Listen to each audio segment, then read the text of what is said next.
6 Kupē.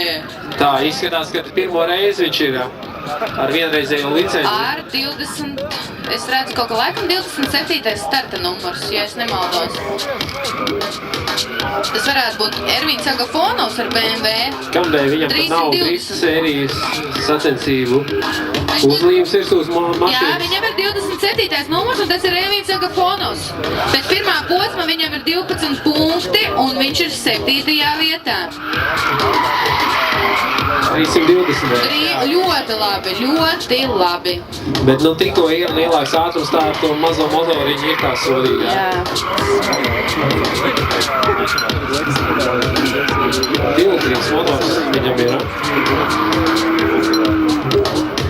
Labi, te nav ir ļoti labi, paskatieties.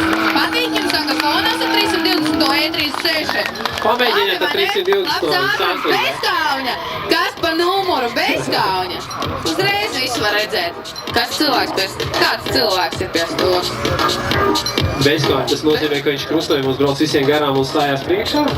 Cerēsim, ka viņš tā nedara, ka viņš nedara tā, ka nedara kaunu BMW un neizpildās, ka viņš izpildās šāda trasē, kur tas viss ir licencēts. Virsū BMW pilotiem. Visi viņi ir bezkauņas, antikristi un tā tālāk. Nav gan, ne visi BMW braucēji ir tādi, nevajag taisīt antireklāmu.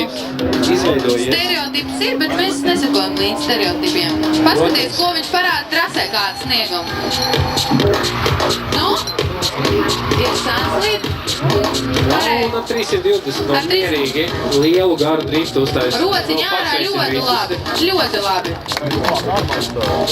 Interesanti, tiesneši ņem vērā to, ka brauc ar švakāku motoru.